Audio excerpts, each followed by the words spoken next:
இப்ப அதிமுக பொதுச் செயலாளர், தற்போதைய எதிர்க்கட்சி தலைவர், முன்னாள் முதலமைச்சர் எடப்பாடி பழனிசாமி அவர்கள் இபிஎஸ் அவர் 7.5% இடஒதுக்கீடு கொடுத்தவர் அவர்தான்.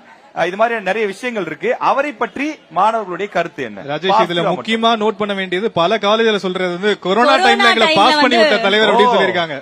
கொரோனா பேட்ச்ல பாஸ் ஆன ஸ்டூடெண்ட்ஸ் எத்தனை பேர் இங்க இருக்கீங்க? இங்க எல்லாருமே 10th 12th கொரோனா டைம்ல தான். ஆப்வியஸ்லி எனக்கு தெரிஞ்சு இந்த தலைவருக்கான பதில் நிறைய பேர்ட்ட வரும்னு நினைக்கிறேன். சொல்லுங்க தம்பி. நான் கொரோனா பேட்ச் தான். நான்லாம் 10th பாஸ் பண்ணா கனவுல கூட நினைச்சு பாக்கல. ஆனா பாஸ் பண்ணி விட்டு வாழ்த்துக்கள் தம்பி உனக்கு. ஆனா நாங்க மெயின் ரீசனா இந்த இடத்துல நிக்கிறோம்னா ஒரே ரீசன் எடப்பாடி தான். அவருக்கு நான் முதல்ல நன்றி சொல்லியிருக்கிறேன்.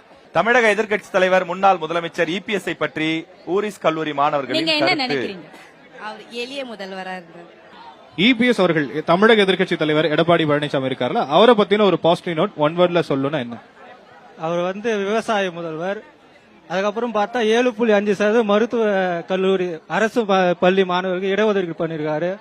அதே போல ஒரே ஆண்டுல 11 மருத்துவ கல்லூரிக்கு அடிக்கல் நாட்டி திறந்து வச்சிருக்காரு.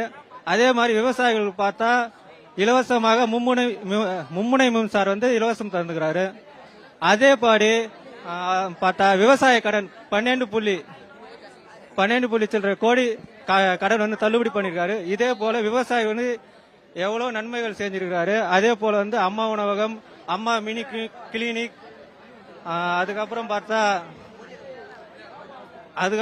கொரோனா டைம் அனைத்து மார்க்கும் ஆல் பாஸ், அது போல பல்வேறு நலத்திட்டங்கள் பண்ணிருக்கிறாரு. ஒருவர் பார்த்தா மக்களுக்கு சிறந்த முதல்வர்.